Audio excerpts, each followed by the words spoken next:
नमस्कार, सभी दर्शकों का स्वागत है फिर से हमारे चैनल में। एसआईआर से लेके काफ़ी सारी कंट्रोवर्सी हो रही है, काफ़ी सारे राज्य के मुख्यमंत्री उसका विरोध कर रहे हैं। पर्टिकुलरली नाम लेना पड़ेगा पश्चिम बंगाल का और तमिलनाडु का।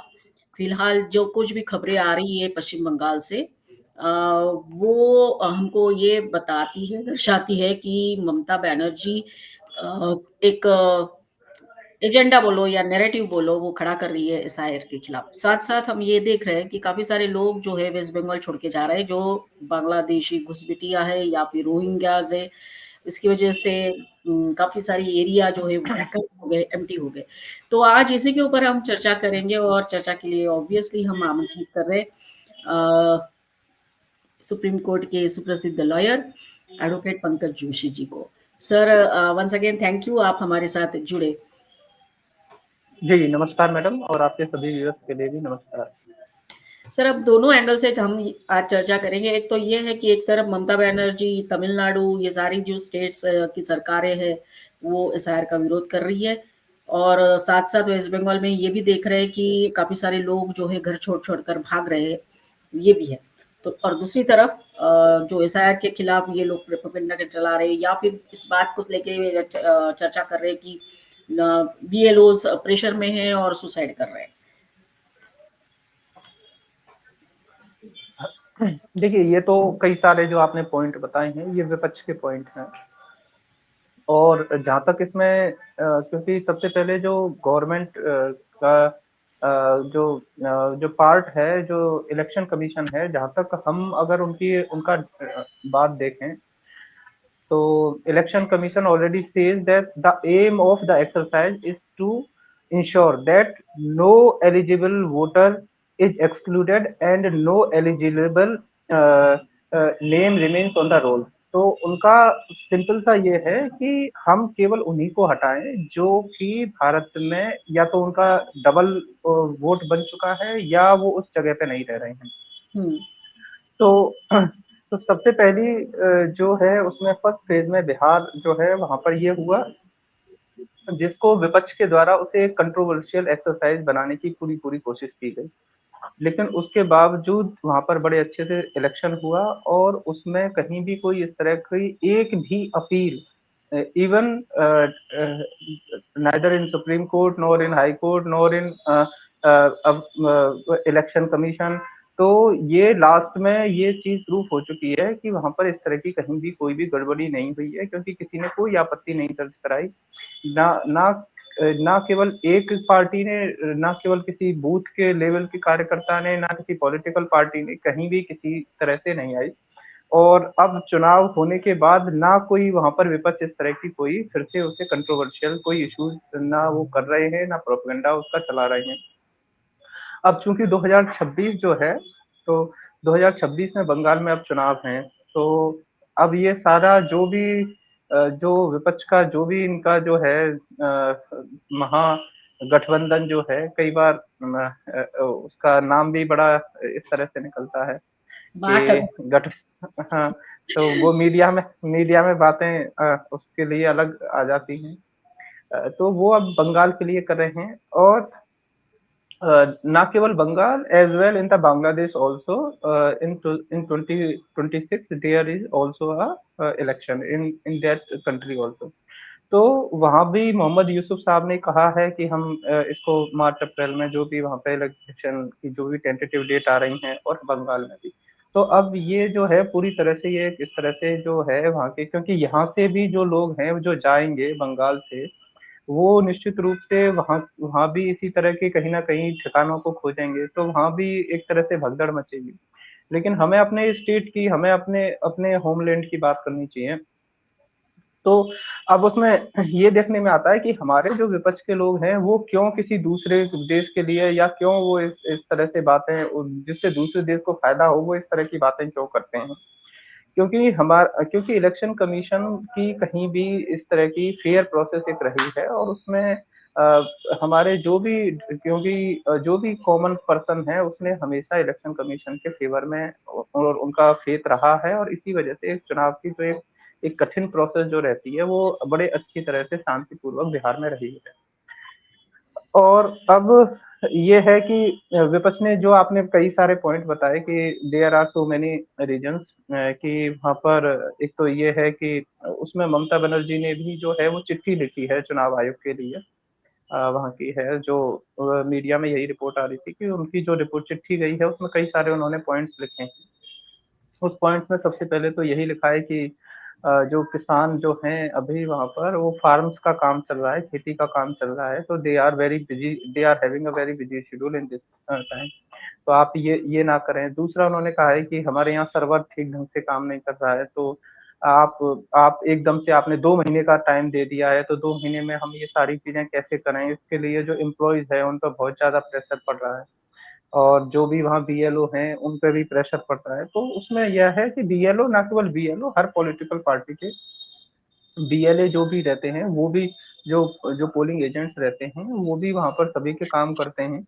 और और उनकी संख्या बीएलओ से लगभग 3 गुनी या 4 गुनी ज़्यादा उसमें रहती है और उन सभी का भी काम यही चेक करना होता है कि हमारी कोई वोट अननेसेसरी ना कटे, कोई बनने से रह गई हो तो उसे हम जोड़ दें।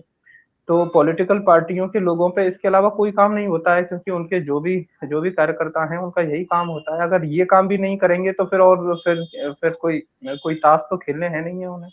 तो यस। इतना तो वो ज़रूरी रहता है क्योंकि चाहे कोई भी विलेज हो, गाँव हो, ग्राम पंचायत हो, वहाँ पे अगर एक एक बूथ है तो एक बूथ से जुड़ा जो भी कार्यकर्ता रहता है, उसमें चाहे बूथ अध्यक्ष हो, चाहे पोलिंग एजेंट हो, हुँ, और हर हर हर बूथ पे लगभग 2 एक पार्टी के 2 एजेंट कम से कम रहते हैं। अगर अगर 2 बूथ हैं तो वहाँ पे हर पार्टी के 2-2 एजेंट रहते हैं, पोलिंग एजेंट, और उसके अलावा इसी तरह से हर पार्टियों के रहते हैं। तो अगर उस अब चूँकि बंगाल जैसे राज्य जहाँ जो कि इतनी सारी अलग-अलग रीजनल पार्टियों के लिए भी जो स्टेट जाना जाता हो, तो वहाँ पे तो और पार्टियों के भी पोलिंग एजेंट रहते हैं, तो वो सभी बीएलओ की हेल्प करते हैं, ऐसा नहीं है कि वो हेल्प नहीं करते हैं। और यही बिहार में देखने में आया है, बिहार में यही चीज़ देखने में आई कि और इसी के कारण कहीं भी कोई भी शिकायत लास्ट तक कोई देखने को नहीं मिली। आप मुद्दा बना सकते हैं एफआईआर का, लेकिन इससे जो भी ये जो है इससे इससे कहीं इस तरह का नहीं आ रहा है कि उससे कहीं कोई दिक्कत आ रही है। अब आप एक एक इसमें कह रहे थे कि अ कि इससे इतनी जल्दी करने की क्या ज़रूरत है और अभी हमारे स्टेट में करने की क्या ज़रूरत है? तो ये सारी चीज़ें एक अननेसेसरी की चीज़ें हैं। आप कुछ भी कहें इसके लिए तो अब चूँकि बिहार का जो रिज़ल्ट है उससे हो सकता है बंगाल के नेताओं में हड़बड़ी मच सकती है। क्योंकि माननीय प्रधानमंत्री जी मोदी जी ने अभी कहा है कि जो गंगा जी जो है वो बिहार से होते हुए और बंगाल में जाती है, तो एक इसका इम्पैक्ट ज़रूर क्योंकि जो है वो हो सकता है, या माननीय गृह मंत्री जी अमित शाह जी कहते हैं कि एक-एक घुसपैठियों को चुन-चुन के बाहर करेंगे।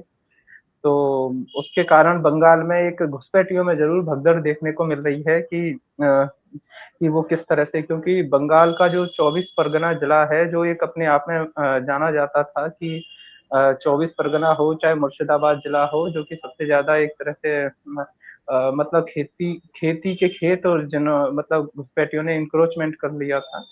तो आज उसी 24 परगना के जो हकीमपुर बॉर्डर जो है, जो इंटरनेशनल बॉर्डर है, आज वहाँ पर सैकड़ों की संख्या में अ, बांग्लादेशी इकट्ठे होते हैं और बीएसएफ के जवान फिर उनके चेक करते हैं, बायोमेट्रिक्स चेक करते हैं, उनका जो भी क्रिमिनल रिकॉर्ड है वो चेक किया जाता है और उसके बाद फिर उनको जो है बांग्लादेश के जो गार्ड्स हैं उनको फिर सुपुर्द कर दिया जाता है। तो ये निश्चित रूप से भारत सरकार के लिए, केंद्र सरकार के लिए, माननीय प्रधानमंत्री जी मोदी जी की नीतियों के लिए निश्चित तौर पे एक सफलता की कहानी लिख रहा है, कि किस तरह से एक डर का जो घुसपैठियों में एक डर जो होना चाहिए वो हुआ है और उसके कारण ये लोग जा रहे हैं। यस, इसीलिए ममता इतना शोर मचा रही है सर। सर ये भी मैंने पढ़ा या सुना है कि उन्होंने 3 साल की समय माँगा है कि 3 साल होना चाहिए कि एसआईआर 2 महीने के अंदर नहीं हो सकता है, 3 साल होने चाहिए। मतलब ये हुआ कि उनका इलेक्शन हो जाए, वो जीत जाए और फिर एसआईआर हो। अब मुझे नहीं पता है कि विपक्ष के लोग इस तरह की बातें क्यों करते हैं, क्योंकि कांग्रेस पार्टी में लंबे समय तक ममता बनर्जी रही हैं और उसके बाद जब टीएमसी में भी आई हैं, तो इन्होंने मेहनत की है, उसके बाद इस तरह से उन्होंने वो राजनीति में आई हैं। इनके कुछ लीडर ज़रूर वो गलत बयान दे रहे हैं, वो तो यहाँ तक कह रहे हैं कि हम बाबरी बना देंगे। हुँ, वो तो बंगाल में इस तरह के हैं और कुछ चुने हुए कुछ ऐसे विशेष मानसिकता के लोग उस समय पे क्यों इस तरह से बढ़ावा है, क्योंकि पूरे स्टेट में अगर तृणमूल कांग्रेस की सरकार बनी है तो वो ममता बनर्जी जी की मेहनत के आधार पे ही बनी है।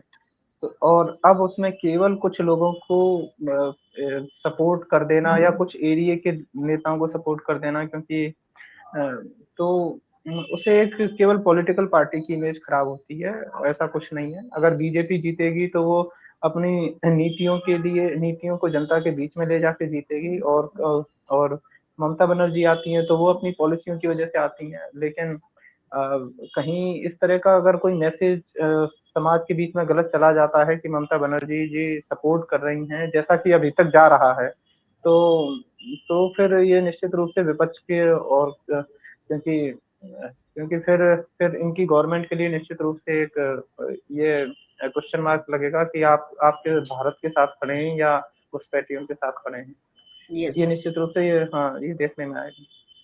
इतना ही नहीं सर, तमिलनाडु में भी इसका काफ़ी विरोध हो रहा है। वो कोई एक्टर जो अभी पार्टी बना के चुनाव लड़ना चाहता है, वो भी सुप्रीम कोर्ट गया है एसआईआर के खिलाफ। देखिए इसमें इसमें ऐसा है कि पूरा जो विपक्ष जो है वो इस समय एसआईआर के मुद्दे पे लगता है राहुल गांधी जी के साथ पूरी तरह से खड़ा हो गया है, लेकिन लेकिन उसमें कहीं कोई ऐसा निकल के नहीं आ रहा है जिससे कि कि कुछ होगा, क्योंकि जो इलेक्शन कमीशन के जो भी ऑफिशियल्स हैं वो तमिलनाडु जाएंगे, तो वो अभी उसमें जो सुप्रीम कोर्ट से जो ऑर्डर आ रहा है उसमें वो आफ्टर 24 नवंबर वो लोग वहां जाएंगे, विजिट करेंगे, वो कहेंगे कि किस तरह से क्या है। और और उसमें लेकिन कहीं भी कोई प्रूफ करने वाली जो चीज है वो इस तरह से अभी तक कहीं पर नहीं हो पा रही है, तो कोई भी जा सकता है, क्योंकि एफआईआर की जो एक्सरसाइज है वो उसमें निश्चित रूप से काम सभी को करना है, लेकिन ऐसा नहीं है कि उसमें चीजें तो चीजें जो है पहले से इम्प्रूवमेंट तो है ही है उसमें, इस तरह का कहीं कोई आरोप तो केवल आरोप वाली बातें हैं विपक्ष के द्वारा, इस तरह का कहीं कोई देखने में नहीं आ रहा है कि जिसकी वजह से किसी को दिक्कत आ रही है। यस। सर अभी बात करते हैं जो पेपर में भी आ रहा है काफ़ी सारा कि ममता बनर्जी भी बोल रही है कि बहुत प्रेशर है बीएलओज़ और जो भी काम करने वाले लोग हैं एसआईआर के और इसलिए वो सुसाइड कर रहे हैं। तो सर ये क्या एक नई साजिश हो रही है इलेक्शन कमीशन के अगेंस्ट में इन लोगों के माध्यम से?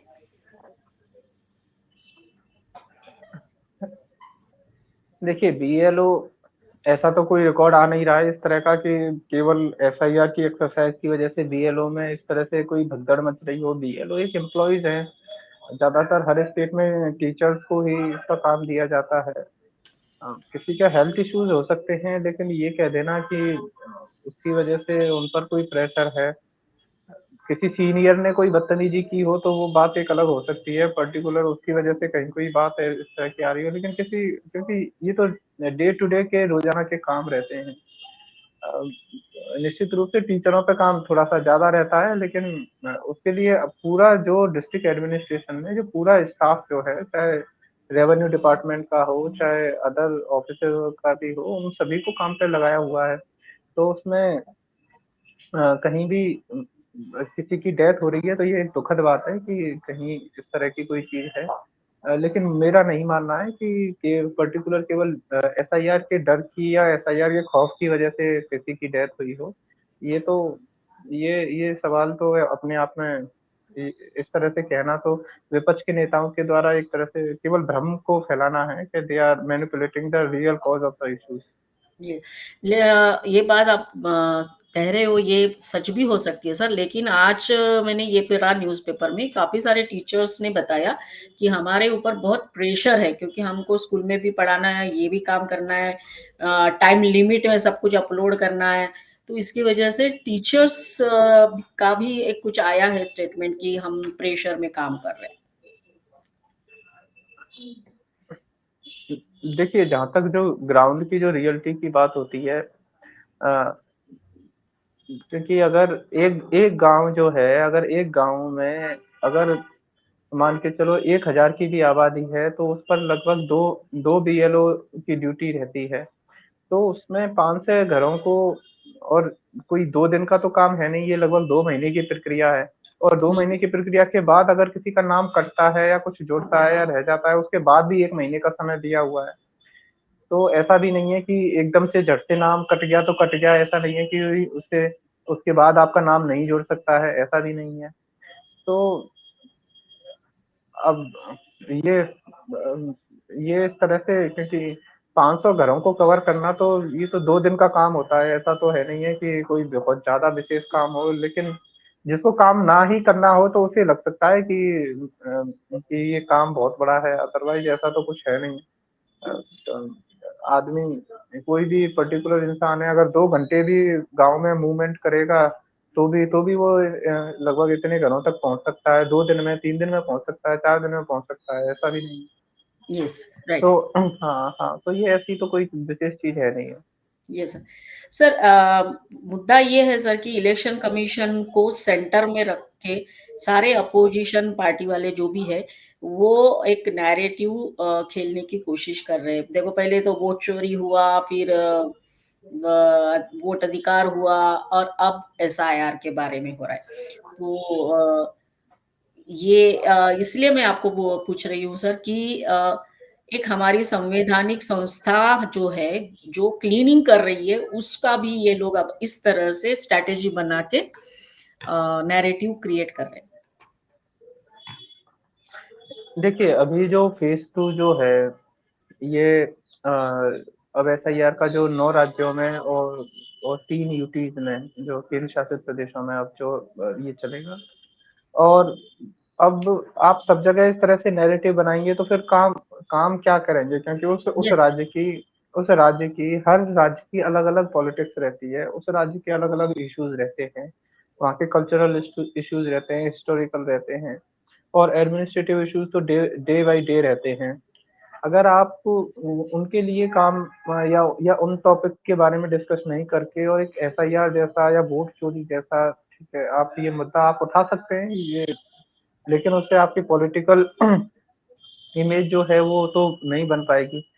लेकिन इसके बावजूद भी विपक्ष की पार्टियाँ ये इस तरह का इश्यूज़ उठाना चाहती हैं, तो वो उनकी मर्ज़ी है। लेकिन इलेक्शन कमीशन को जो भी इसकी एक्सरसाइज़ की जो पावर है, जो आर्टिकल 324 के तहत है, तो उसमें अ, वो अपने आप में एकदम क्लियर है और मुझे जितनी क्लैरिटी देखने को मिल रही है इतना तो मैं नहीं मानता हूँ कि कहीं भी नहीं तो किसी भी स्टेट में अगर कुछ होता तो और बिहार जैसे राज्य में जहाँ सक्सेसफुल हुआ है ये एसआईआर तो अगर कहीं कोई होता तो सारे हमारे जो भी जर्नलिस्ट हैं वो इस मुद्दे को उठाते, दूसरे लोग उठाते। लेकिन उसके बाद सब लोग कहीं कोई इस तरह की बातें ही नहीं आ रही हैं, तो कोई क्यों इस तरह की बातें को आगे बढ़ाना है। ये उल्टा यस, विपक्ष के लिए ही खतरा है कि वो इस तरह के टॉपिक को आगे बढ़ा रहा है। Yes sir. सर उल्टा ये मैंने पढ़ा कि इलेक्शन कमीशन ने ये कहा है कि काफ़ी समय दिया है अभी सेकंड फेज़ के लिए और स्मूथली काम हो सकता है। ये भी इलेक्शन कमीशन ने कुछ बोला है। देखिए, इसमें जो न ये जो देखिए इसमें 2 तरह के जो हैं वो लॉ इसमें आते हैं। एक तो हमारा जो पीपल एक्ट जो रिप्रेजेंटेशन ऑफ पीपल एक्ट है 1950 एक तो इसमें वो इन्वॉल्व रहता है। एक इलेक्टोरल रूल का जो जो इलेक्शन कमीशन को दिया हुआ है, जो रजिस्ट्रेशन ऑफ इलेक्टोरल रूल्स है 1960 वो दोनों जो हैं वो इसमें अप्लाई होते हैं। और इन दोनों उसमें जो एसआईआर की जो भी जो एक्सरसाइज़ है वो एक प्रोसेस के तहत होती है। उसमें ऐसा नहीं है कि आपने कोई चीज़ है और उसमें सभी का इन्वॉल्वमेंट होता है, हर पॉलिटिकल पार्टी का भी इन्वॉल्वमेंट रहता है। और उसके बाद आप इस तरह से कहेंगे तो ये फिर क्योंकि कुछ जो वोट कटे भी हैं या वोट ऐड ऑन भी हुए हैं, वो भी ऐसा नहीं है कि कोई बहुत अधिक उसमें हो।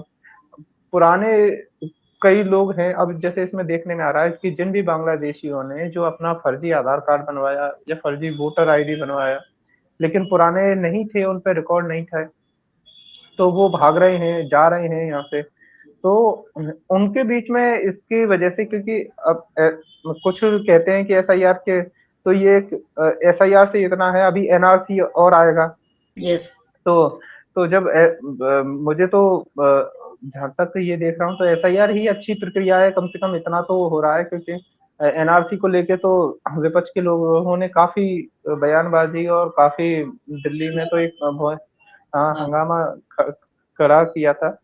तो अब ये है कि आप कुछ भी इश्यूज़ बना लें, तो इश्यू तो कुछ भी आप बना सकते हैं, लेकिन जहाँ जहाँ तक एक लॉज़ की बात है और रूल रेगुलेशन की बात है, उसमें अभी तक कहीं कोई ऐसा देखने में नहीं आ रहा है, जिससे कोई दिक्कत आम भारतीय को, चाहे किसी भी जाति का हो, धर्म का हो, उससे कहीं किसी को दिक्कत आ रही हो, ऐसा अभी तक कोई देखने में नहीं आया।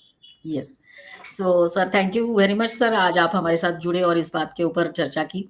लेकिन ये बात अंत में हम ये कह सकते हैं कि अपोज़िशन पार्टी के जितने भी लोग हैं, वो एक स्ट्रैटेजी बनाकर एसआईआर के खिलाफ साजिश करने की कोशिश कर रहे हैं और लोगों को इसमें जागरूक रहने की ही ज़रूरत है। अदरवाइज़ बहुत प्रॉब्लम क्रिएट होंगे आगे जाके, क्योंकि क्लीन अप का जो काम चल रहा है, वो हमारे भारत के लिए अच्छा ही है। तो अंत में हम ये कहेंगे जाते-जाते सभी दर्शकों को कि आज का हमारा वीडियो ज़रूर देखिए, लाइक करिए, शेयर करिए, कमेंट करिए और जिन्होंने हमारे चैनल को सब्सक्राइब नहीं किया है, वो ज़रूर सब्सक्राइब कर लीजिए।